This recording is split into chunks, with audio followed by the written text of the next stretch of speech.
ಆತ್ಮೀಯ ವಿದ್ಯಾರ್ಥಿಗಳೇ, ಈಗ ತಾವು ಬಹುತೇಕರು ಎಲ್ಲರೂ ಎಲ್ಲ ಎಕ್ಸಾಮ್ಸ್ಗೆ ಪ್ರಿಪೇರ್ ಆಗ್ತಾ ಇರ್ತೀರ. ವಿಶೇಷವಾಗಿ ಕೆ ಎದು, ತದನಂತರದಲ್ಲಿ UPSC ಪ್ರಿಲಿಮ್ಸ್ 2026, PS ಎಕ್ಸಾಮ್ಸ್ ಇರ್ಬೋದು. ಎಕ್ಸಾಮ್ಸ್ ಯಾವುದೇ ಇರಲಿ, ಕಂಟೆಂಟ್ ಮಾತ್ರ ಸೇಮ್ ಇರುತ್ತೆ. ಅದರಲ್ಲೂ ಕರೆಂಟ್ ಅಫೇರ್ಸ್ ಓದಬೇಕಾದ್ರೆ ತುಂಬ ಹಳೆದು ತೂಗಿ ಓದಬೇಕಂತ ನಾನು ಪ್ರತಿ ಹೇಳ್ತಾ ಇರ್ತೀನಿ. ಸೊ ನಮ್ಮ ಇಡೀ HYT ಬ್ಯಾಚ್, ಈಗ 6ನೇ ಬ್ಯಾಚ್ HYT ಎಕನಾಮಿಕ್ಸಿಂದ ಸ್ಟಾರ್ಟ್ ಆಗ್ತಾಯಿದೆ. Economics it is A combination of both current affairs and static subject. Static ಇಲ್ದಂಗೆ ನೀವು ಯಾವತ್ತೂ ಎಕ್ಸಾಮ್ಸ್ ಕ್ಲಿಯರ್ ಮಾಡೋಕ್ಕಾಗಲ್ಲ. ಅಗೇನ್ ಪ್ರತಿ ಬಾರಿ ಮ್ಯಾಗ್ಝಿನ್ನ ಎಲ್ಲ ಪೇಜ್ ಓದೋದ್ರಲ್ಲಿ ನನಗೆ ನಂಬಿಕೆ ಇಲ್ಲ, ನಾನು ಓದಿಲ್ಲ. ಓಕೆ, ಸೊ ಈ ನಿಟ್ಟಿನಲ್ಲಿ 6th HYT ಬ್ಯಾಚಲ್ಲಿ PT 365 ಒಂದು ಮ್ಯಾಗ್ಝಿನ್ ಇದೆ. ಅದು ಕಂಪ್ಲೀಟು ಅಂದರೆ ಆಲ್ ಇಂಡಿಯಾ ಅಕ್ಸೆಪ್ಟ್ ಮಾಡ್ಕೊಂಡಿರೋಂತಹ ಮ್ಯಾಗ್ಝಿನ್. ಹಂಗಂತೇಳಿ ಅದು ಪರ್ಫೆಕ್ಟ್ ಮ್ಯಾಗ್ಝಿನ್ ಅಂತ ಹೇಳ್ತಾ ಇಲ್ಲ. There is no perfect in this world. Even ನಾನು ಪರ್ಫೆಕ್ಟ್ ಅಲ್ಲ. Okay, you should not try to become perfect, you just do better. Okay, so ಇಲ್ಲಿ ಪರ್ಫೆಕ್ಟ್ ಆಗಿರ್ತಕ್ಕಂಥದ್ದು ಏನೂ ಇಲ್ಲ. ಇಲ್ಲಿ ಯಾರೂ ಕೀಳಲ್ಲ, ಯಾರೂ ಮೇಲಲ್ಲ. ಸೊ ಈ ನಿಟ್ಟಿನಲ್ಲಿ ಎಕಾನಮಿಯನ್ನು ಹೇಗೆ ಓದಬೇಕು ಅಂತಕ್ಕಂತಹ ಅಂಶ ನನಗೆ ಆಲ್ರೆಡಿ ಅಡ್ಮಿಷನ್ ಸ್ಟಾರ್ಟ್ ಆಗಿದೆ, ಕ್ಲಾಸಸ್ ರನ್ ಆಗ್ತಾ ಇದೆ. GDP ಅಂದ್ರೇನು, GNP ಅಂದ್ರೇನು, ಡಿಮ್ಯಾಂಡ್ ಕರ್ವ್ ಅಂದ್ರೇನು, ಸಪ್ಲೈ ಕರ್ವ್ ಅಂದ್ರೇನು, ತುಂಬ ಕಾನ್ಸೆಪ್ಚುವಲ್ ಕ್ಲಾರಿಟಿ ಇರಬೇಕು. ನಾನು ಸರ್ PSI ಓದ್ತೀನಿ, KS ಓದ್ತೀನಿ, PDO ಓದ್ತೀನಿ, ಅದರಿಂದ ನನ್ನ ನಾಲೆಡ್ಜ್ ಇಷ್ಟೇ ಇದ್ರೆ ಸಾಕಂತ ಅನ್ಕೊಂಡ್ರೆ ತಪ್ಪಾಗುತ್ತೆ. ಓಕೆ, ಈಗ ವಿಷನ್ ಮ್ಯಾಗ್ಝಿನ್ನಲ್ಲಿ ಎಷ್ಟು ವಾಂಟೆಡು ಮತ್ತು ಎಷ್ಟು ಅನ್ವಾಂಟೆಡ್ ಟಾಪಿಕ್ಸ್ ಕೊಟ್ಟಿದ್ದಾನೆ ಅನ್ನೋದನ್ನು ತಿಳ್ಕೊಳ್ಳೋಣ. ನಾನು ಪ್ರತಿ ಬಾರಿ ಹೇಳ್ತೀನಿ, IAS ಓದೋರು ಮಾತ್ರ ಎಲ್ಲರಿಗೂ ಗೊತ್ತಿರುತ್ತೆ, ಸ್ಪಷ್ಟವಾಗಿ ಗೊತ್ತಿರುತ್ತೆ. ಇಲ್ಲ, ಅದರಲ್ಲಿ ಫೇಲ್ ಆಗೋದು 99%. ಅಂದರೆ 99% people failed to identify what is the demand of the UPSC, what is the demand of the examination. I have seen a few people who prepared for UPSC, they are not able to clear PSI exam. They have such type of third degree preparation they have made. Okay, so ಅದಕ್ಕೆ ನೀವು ಆ ತಲೆಯಿಂದ ತೆಗೆದುಬಿಡಿ, ನಾನು UPSC ಓದ್ತಾ ಇದ್ದೀನಿ, ನಾನು ಹಿಂಗೆ ಓದಬೇಕು. ನೋ, ಯಾವುದೇ ಸಬ್ಜೆಕ್ಟ್ ನನ್ನ ಪ್ರಕಾರ PC ಓದೋದು ಎಷ್ಟು ಶ್ರೇಷ್ಠವೋ ಅಷ್ಟೇ UPSC ಓದೋದು ಅಷ್ಟು ಶ್ರೇಷ್ಠ. ಸೊ ಇಲ್ಲಿ PC ಮತ್ತು DC ಏನು ವ್ಯತ್ಯಾಸ ಇಲ್ಲ. I want A right approach. What is right approach ಅನ್ನೋದನ್ನು HYT ಕ್ಲಾಸಲ್ಲಿ ಇನ್ ಡೀಟೇಲ್ ಆಗಿ ಹೇಳ್ತೀನಿ. ಈಗ ನಿಮ್ಮ ಮುಂದೆ ನಾನು ಪ್ರಸ್ತುತವಾಗಿ ಎಕಾನಮಿ, ಈಗ now I am going to speak the economy subject in the HYT class. That's why I am taking economy. ನೋಡಿ, ಇಲ್ಲಿ ಇಂಪಾರ್ಟೆಂಟ್ ಹೇಳ್ತಾ ಇದ್ದೀನಿ, mission for cotton productivity. Sir, ಇದು ಎಕ್ಸಾಮ್ಸಿಗೆ ಬರಲ್ಲ. ನಮಗೆ ಬರ್ತಕ್ಕಂಥದ್ದು ಏನು ಅಂತಂದರೆ ಕಾಟನ್ ಮಾತ್ರ. ಇದು ನೀವು ಸರ್ HYTಯಲ್ಲಿ ಏನು ಹೇಳ್ತೀರಾ ಅಂತ ಕೇಳ್ತಾರೆ, ಈ ಥರನೇ ಹೇಳ್ತೀನಿ. ಓಕೆ, ಕಾಟನ್ ಮಾತ್ರ ಬರುತ್ತೆ. ನೀವು ಇಲ್ಲಿ ಓದಬೇಕಾಗಿರೋದು ಏನು ಅಂತಂದರೆ ಇಷ್ಟು ಓದಬೇಕು. ಇದು ಬೇಕು, ಇಂಪಾರ್ಟೆಂಟು. ಇದು ಎಕ್ಸಾಮ್ಸ್ಗೆ important. Okay, it is a commercial cash crop, also called white gold. ಇದು ನಿಮಗೆ ಗೊತ್ತಿರಲಿ. ಓಕೆ, ಯಾವುದಾದ್ರೂ ಎಕ್ಸಾಮ್ಸ್ಗೆ ಬರ್ಬೋದು. Okay, India is reported only country which grows all 4 species of cotton. India is the only country. Climate and soil requirements ಎಕ್ಸಾಮ್ಸಿಗೆ ಬರುತ್ತಿದ್ದು, ಎಕ್ಸಾಮ್ಸಿಗೆ ಪಕ್ಕ ಬರುತ್ತೆ. ಓಕೆ, ಸೊ ನೀವು ಫಸ್ಟಿಗೆ ಓದಬೇಕಾದ್ರೆ ಎನರ್ಜಿ ಏನಾಗುತ್ತೆ, ಇಲ್ಲಿ ತುಂಬ ವೇಸ್ಟ್ ಮಾಡ್ತೀರಾ. By the time you reach here, your spirit is going to come down. Temperature 21 to 27. So ಮಳೆ 50 to 100 ಸೆಂಟಿಮೀಟರ್. 210 ಫ್ರಾಸ್ಟ್ ಫ್ರೀ, ಅಂದರೆ ಮಂಜುರಹಿತ ವಾತಾವರಣಗಳು. ಓಕೆ, ತದನಂತರದಲ್ಲಿ ಮೋಸ್ಟ್ ಇಂಪಾರ್ಟೆಂಟ್ ಏನಪ್ಪ ಅಂತಂತಂದರೆ soil. Cotton is a semi tolerant to salinity and sensitive to water logging and thus prefer light well drained soils capable of retaining ಮಾಯ್ಶ್ಚರ್ನ retain ಮಾಡ್ಕೊಂಡಿರಬೇಕು. ತುಂಬ ನೀರಿರಬಾರ್ದು. ನೋಡಿ, ನೀರಿರೋದು ಬೇರೆ, ಮಾಯ್ಶ್ಚರ್ ಇರೋದು ಬೇಕು. ಅದಕ್ಕೆ cotton is grown in black cotton soil. Black ಸಾಯಿಲಲ್ಲಿ ನೀರು ನಿಲ್ಲಲ್ಲ, ನೀರನ್ನ ಅಬ್ಸರ್ವ್ ಮಾಡ್ಕೊಳುತ್ತೆ, ಮಾಯ್ಶ್ಚರ್ ಕಂಟೆಂಟ್ ಇರಬೇಕು. ಇದು ಎಕ್ಸಾಮ್ಸಿಗೆ ಬರುತ್ತೆ ಸರ್, ಇದು ಎಕ್ಸಾಮ್ಸಿಗೆ ಬರುತ್ತೆ. Okay, it is grown well drained deep alluvial soil in the north, black clay soil in varying depth in central region. ಇದೇನು ಇಂಪಾರ್ಟೆಂಟ್ ಅಲ್ಲ, just you know this thing about. Okay, ನಂತರದಲ್ಲಿ ನಮಗೆ MSP for cotton important for your examination. MSP for cotton ಓದ್ಕೋಬೇಕು, remaining ಬೇಡ. Makhana board ನೋಡಿ, turmeric board, tea board, coffee board, ಇದು exam orientation. ನೋಡಿ, ಈ ಮಖಾನ ಓದ್ಕೊತ ಹೋದ್ರೆ ಮುಗೀತು, close, ಖತಮ್. But 90% of the students all over India are going to read this type of unwanted, redundant, national waste information. ಇದು ತುಂಬ ನಿಮ್ಗೆ ತೊಂದರೆ ಆಗುತ್ತೆ. ಅದಕ್ಕೆ ಯಾಕೆ why your people staying in Dharwad, Bengaluru, Delhi for 4 to 5 years ಅಂತಂದರೆ because of this reason only, because they read whatever the information given in the book. Palm oil, yes, palm oil is important. This is HYT topic. Palm oil is HYT topic.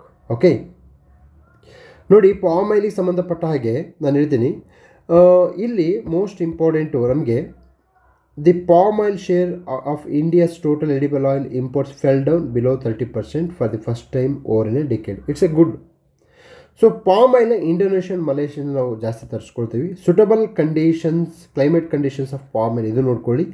ತದನಂತರದಲ್ಲಿ Andhra Pradesh, Telangana, Kerala 98% of the total production ಇಲ್ಲಿ ಆಗ್ತಕ್ಕಂಥದ್ದನ್ನು ನೋಡ್ಬೋದು. That's all. What is liquidity deficit? HYT. ಇದು HYT high yielding topic. Liquidity deficit ಅಂತಂದರೆ ಒಂದು ಮಾರುಕಟ್ಟೆಯಲ್ಲಿ, ಒಂದು ವ್ಯವಸ್ಥೆಯಲ್ಲಿ ಹಣದ ಕೊರತೆಯನ್ನು ಕಾಡ್ತಕ್ಕಂಥದ್ದು liquidity deficit. So liquidity deficit ಆದ ಸಂದರ್ಭದಲ್ಲಿ ಏನು ಮಾಡ್ತಾರಪ್ಪ ಅಂತಂದರೆ RBI ಕಂಡಕ್ಟೆಡ್ ಲಿಕ್ವಿಡಿಟಿ ಇಂಜೆಕ್ಷನ್. ಅಂದರೆ ನಮ್ಗೆ ಹೆಂಗೆ ಒಳಗಡೆ ಸೇರಿಸ್ತಾರಲ್ಲ ಅದರಂಗೆ ದುಡ್ಡನ್ನು ಏನು ಮಾಡುತ್ತೆ ಅಂತಂದರೆ ಈ ಒಂದು RBI ಏನು ಮಾಡುತ್ತೆ, ಕೊಡುತ್ತೆ ದುಡ್ಡು. ಸೊ ದುಡ್ಡು ಕೊಡುತ್ತೆ ಅಂತಂದರೆ ಏನು ಮಾಡುತ್ತೆ ಅಂತಂದರೆ ಅದಕ್ಕೆ methods OMOs, open market operations.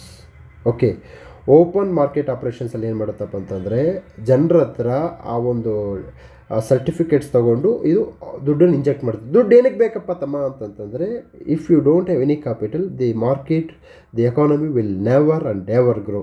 ಇದು ನಿಮಗೆ ಕಾನ್ಸೆಪ್ಚುಯಲ್ ಕ್ಲಾರಿಟಿ ಇರಬೇಕು.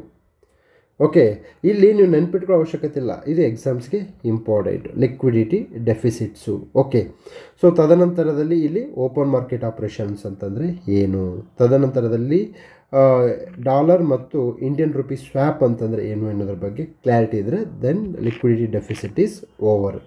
ಲಿಕ್ವಿಡಿಟಿ ಡೆಫಿಸಿಟಿಂದ ಆಗ್ತಕ್ಕಂಥ ಬೆನಿಫಿಟ್ಸ್ ಏನು ಅದ್ರ ಬಗ್ಗೆ ನಿಮಗೆ ಗೊತ್ತಿರಬೇಕಾಗುತ್ತೆ. ಓಕೆ, ತದನಂತರದಲ್ಲಿ ನಮಗೆ ಇಂಪ್ಯಾಕ್ಟ್ ಆಫ್ ಲಿಕ್ವಿಡಿಟಿ ಡೆಫಿಸಿಟ್ ಅಂದರೆ ನಮಗೆ ಹಣದ ಕೊರತೆ ಇದ್ದಾಗ ಬಡ್ಡಿ ದರ ಜಾಸ್ತಿ ಆಗುತ್ತೆ. ಸೊ ನೀತಿಗಳು ವರ್ಕ್ ಆಗಲ್ಲ, ಸಾಲ ಸಿಗ್ತಾ ಇಲ್ಲ.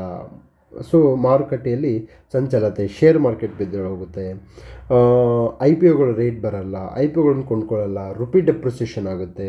ತದನಂತರದಲ್ಲಿ ನಮ್ಮ ಇಂಪೋರ್ಟ್ಸ್ ಕಾಸ್ಟ್ಲಿ ಆಗುತ್ತೆ. ಸೊ ನಮ್ಮ ಕ್ರೆಡಿಟ್ ರೇಟಿಂಗ್ಸ್ ಕಡಿಮೆ ಆಗುತ್ತೆ. This are all the impact of liquidity deficit. It is called domino effect. ಒಂದರಿಂದ ಒಂದು ಸ್ಟಾರ್ಟ್ ಆಗಿ ಈ ಥರ ಆಗ್ತಕ್ಕಂಥದ್ದನ್ನು ನೋಡ್ಬೋದು. ಸೊ ಅದಕ್ಕೆ ಇದು ಕಾನ್ಸೆಪ್ಟ್ಸ್ ಇಂಪಾರ್ಟೆಂಟ್. ಇದು HYT, ಇದು ಹೈ ಯೀಲ್ಡಿಂಗ್ ಟಾಪಿಕ್. ಇದು ನಿಮಗೆ ಎಕ್ಸಾಮ್ಸಿಗೆ ಗೊತ್ತಿರಬೇಕು ಆಗುತ್ತೆ. ಸೊ ಇಷ್ಟನ್ನು ಓದ್ಕೊಂಡ್ರೆ ಮುಗಿದೋಯ್ತು. ಈಕ್ವಿಲೈಸೇಷನ್ ಲೆವಿ ಏನಪ್ಪ? ಇದು ಡಿಜಿಟಲ್ ಟ್ರಾನ್ಸಾಕ್ಷನ್ಸ್ಗೆ ಆಗ್ತಕ್ಕಂತಹ ಒಂದು ಡೈರೆಕ್ಟ್ ಟ್ಯಾಕ್ಸ್. ಇದು ಟ್ರಾನ್ಸಾಕ್ಷನ್ಸ್ಗೆ ಆಗ್ತಕ್ಕಂಥದ್ದು. ಸೊ ಈಕ್ವಿಲೈಸೇಷನ್ ಲೆವಿ ಅಂತಕ್ಕಂಥ ಒಂದು ಕಾನ್ಸೆಪ್ಟನ್ನು ನೀವು ನೆನ್ಪಿಟ್ಕೊಳ್ಳಿ. Priority sector lending, yes, this is HYT high yielding topic. This is HYT. Okay, so high yielding ಕ್ಲಾಸಲ್ಲಿ ಏನು ಹೇಳ್ತೀನಿ ಅಂದರೆ ಈ ಥರ ಹೇಳ್ತೀನಿ. ಪ್ರಿಯಾರಿಟಿ ಸೆಕ್ಟರ್ ಲೆಂಡಿಂಗನ್ನು 360 ಡಿಗ್ರಿಯಲ್ಲಿ ಓದ್ಕೊಳ್ಳಿ. ಓಕೆ, ಸೊ ಈಗ ನಮಗೆ education, social infrastructure, renewable energy, urban cooperative banks, weaker sections ನೋಡಿ, transgenders, distressed borrowers, artisans, self help groups, minorities, women up to 2 lakh loans ಪಡ್ಕೋಬೇಕು. ಸೊ ಪ್ರಿಯಾರಿಟಿ ಸೆಕ್ಟರ್ ಲೆಂಡಿಂಗನ್ನು ನೀವೇನು ಮಾಡಬೇಕಂದ್ರೆ ತುಂಬ ಸ್ಪಷ್ಟವಾಗಿ ಕ್ಲಿಯರಾಗಿ ಓದಬೇಕು. ಈಗ ಚೇಂಜಸ್ ಏನು ಮಾಡಿದ್ದಾರೆ ನೋಡ್ಕೋಬೇಕು. ಇದು ನೋಡಿ, ಇದು ಕರೆಂಟ್ ಅಫೇರ್ಸು ಎಕ್ಸಾಮ್ಸಿಗೆ ಬರುತ್ತೆ. ಇದನ್ನು ಕರೆಂಟ್ ಅಫೇರ್ಸ್ ಅಂತಾರೆ.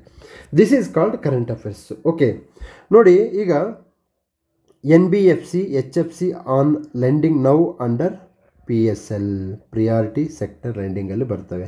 So NBFC and HFC on lending now under PSL. Co lending banks plus NFC eligible. ಇದು ಕರೆಂಟ್ ಅಫೇರ್ಸು, ಇದು ಎಕ್ಸಾಮ್ಸಿಗೆ ಬರುತ್ತೆ. Okay, gold backed NBFC loans excluded from securitisation. Trading of priority sector lending certificates allowed meeting targets. Okay, so ಇದು ಆಗಿರ್ತಕ್ಕಂತಹ change. ಇದ್ರ ಬಗ್ಗೆ ನಿಮಗೆ ತುಂಬ ಸ್ಪಷ್ಟವಾಗಿರಬೇಕು. ನೋಟ್ಸ್ ಮಾಡ್ಕೋಬೇಕು. PYQ ಆ್ಯಂಗಲಿಂದ ನೋಟ್ಸ್ ಮಾಡ್ಕೋಬೇಕು. ಪ್ರೀವಿಯಸ್ ಇಯರ್ ಕ್ವಶನ್ ಪೇಪರಿಂದ ನೀವು ನೋಟ್ಸ್ ಮಾಡ್ಕೋಬೇಕಾಗುತ್ತೆ. ನನಗೆ ಪ್ರೀವಿಯಸ್ ಇಯರ್ ಕ್ವಶನ್ ಪೇಪರ್ಸ್ ಅಂತಂದರೆ SSC, CAPF, CDA, NDA, UPSC prelims question paper ಅಂತ. Not PC question paper, not PSI question paper, not any other question paper which was held 10 years back. No, ಅದೆಲ್ಲ ನನ್ನ ಪ್ರಕಾರ. Deposit insurance ಬೇಡ. PFRDA regulations 2025. Okay, so ಇದು ಅಷ್ಟು ಬೇಡ, don't worry. Okay, ಓದಂಗಿದ್ರೆ ಒಂದು ಬೇರೆ ಓದಿ, ಜಾಸ್ತಿ ಓದ್ಕೊಳಕ್ಕೆ ಹೋಗಬೇಡಿ. ನೆನ್ಪಿಡೋಕ್ಕಾಗಲ್ಲ ರೀ, ಅದು ಹೆಂಗ್ರಿ ನೆನ್ಪಿಡೋಕ್ಕಾಗುತ್ತೆ? 10 years of service, 24 years of service, 10 to 25 years. How it is possible? ಅವಾಗ ಹುಟ್ಟಿದ, ಯಾವಾಗ ಸತ್ತು? It is highly impossible to remember these things. Be careful about magazines, be careful. Okay, rationalisation of the customs tariff structures. Okay, ನೋಡಿ, ನಮಗೆ tools of trade war ಅಂತ ಬರುತ್ತೆ.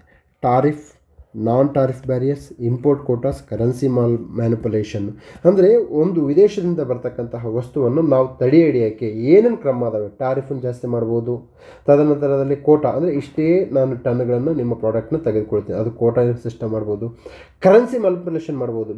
Because currency manipulation ಮಾಡೋದ್ರಿಂದ ಏನಾಗುತ್ತಪ್ಪ ಅಂತಂದರೆ ನಾವು ಆ ಬರ್ತಕ್ಕಂಥ ಪ್ರಾಡಕ್ಟ್ಸ್ನ ಚೀಪರ್ ರೇಟಿಗೆ ತೊಗೊಳಕ್ಕೆ ಅನುಕೂಲ ಆಗುತ್ತೆ.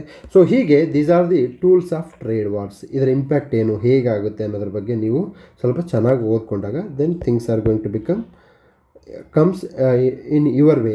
Okay, MSME trade enablement and marketing initiative, MSME.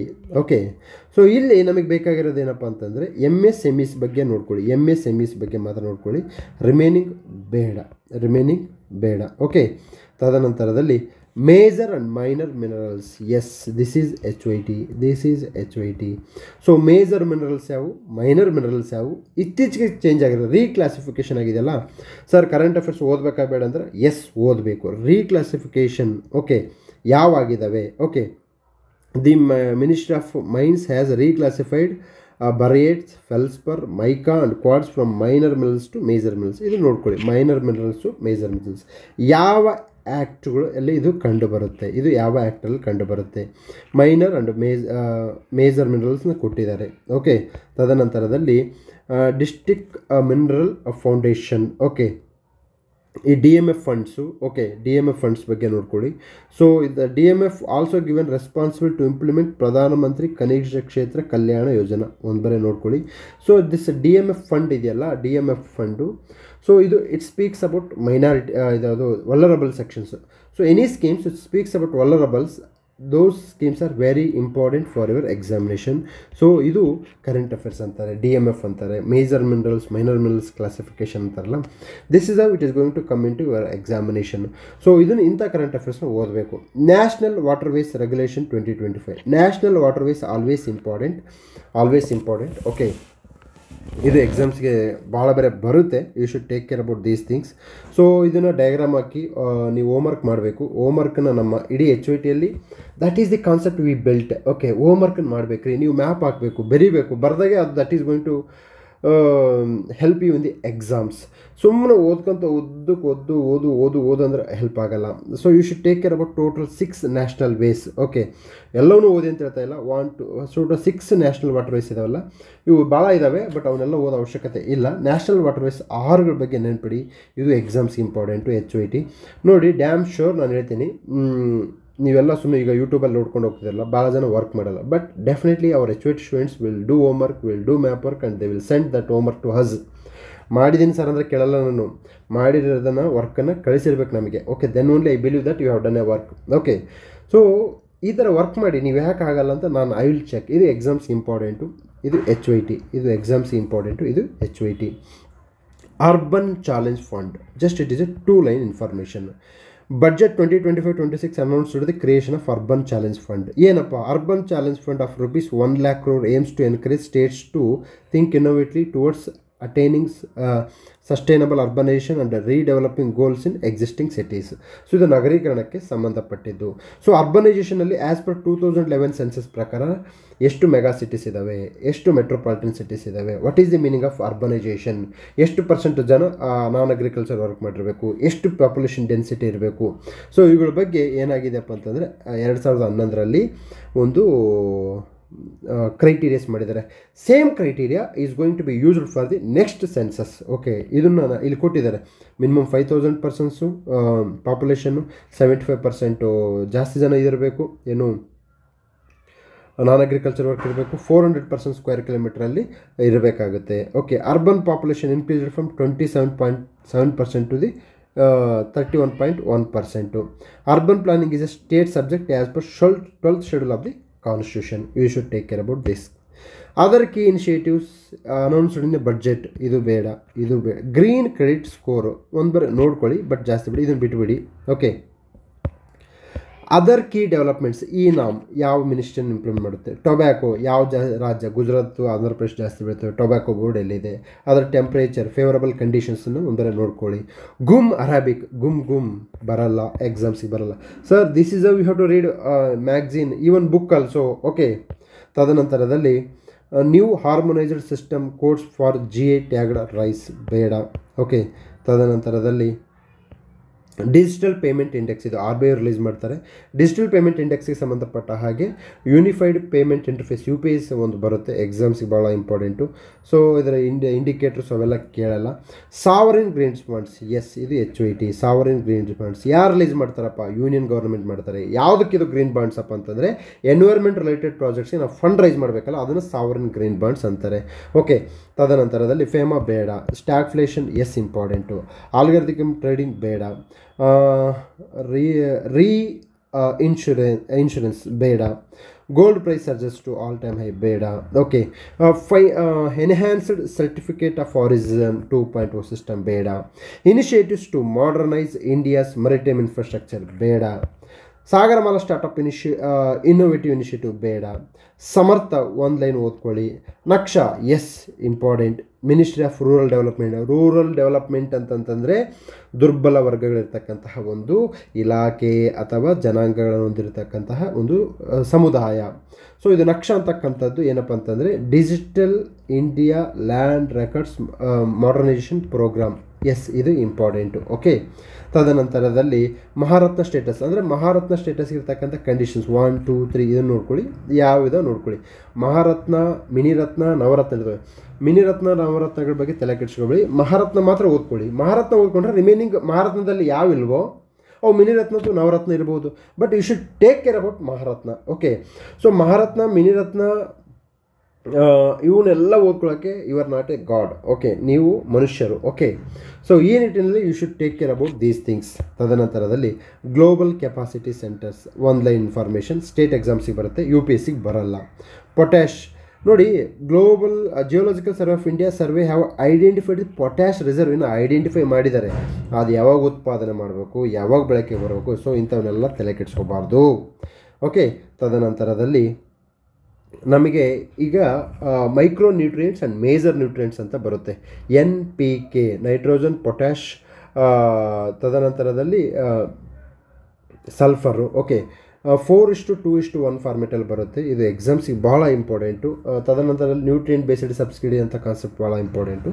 Copper deposits ತಲೆ ಕೆಡಿಸ್ಕೋಬೇಡಿ. ಲಿಕ್ವಿಫೈಡ್ ನ್ಯಾಚುರಲ್ ಗ್ಯಾಸ್ ಬೇಡ, ಅಲ್ಲಿ ಆ ಆ್ಯಂಗಲಿಂದ ಬೇಡ, ಇದು ಬೇಡ. National council for vocational education and training ಬೇಡ. ಜೈಪುರ್ ಡಿಕ್ಲರೇಷನ್ ಬೇಡ. ತದನಂತರದಲ್ಲಿ ಅದರ್ ರಿಪೋರ್ಟ್ಸ್ ಆ್ಯಂಡ್ ಇಂಡೆಸಿಸ್, ನಮಗೆ ವರ್ಲ್ಡ್ ಬ್ಯಾಂಕ್ ಒಂದು, ತದನಂತರದಲ್ಲಿ ವರ್ಲ್ಡ್ ಎಕನಾಮಿಕ್ ಫೋರಮ್, ಇವೆರಡೂ ಸಂಸ್ಥೆಗಳ ಬಗ್ಗೆ ತಲೆ ಕೆಡಿಸ್ಕೊಳ್ಳಿ.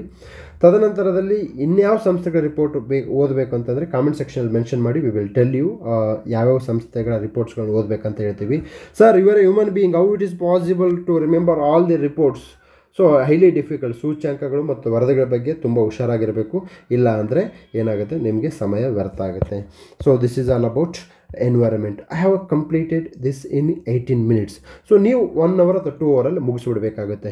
ಸೊ ಇದು ಅಪ್ರೋಚ್ ಅಂತಾರೆ, ಇದನ್ನು ಗೈಡೆನ್ಸ್ ಅಂತಾರೆ, ಇದನ್ನು ಮಾರ್ಗದರ್ಶನ ಅಂತಾರೆ. ಸೊ ಈಗ 6th ಬ್ಯಾಚ್ಗೆ ಜಾಯ್ನ್ ಆಗಬೇಕು ಅಂತಕ್ಕಂಥವ್ರು ಎಕನಾಮಿಕ್ಸ್ಗೆ 9620131843ಗೆ ಕಾಲ್ ಮಾಡಿ. We will able to contact you. Thank you.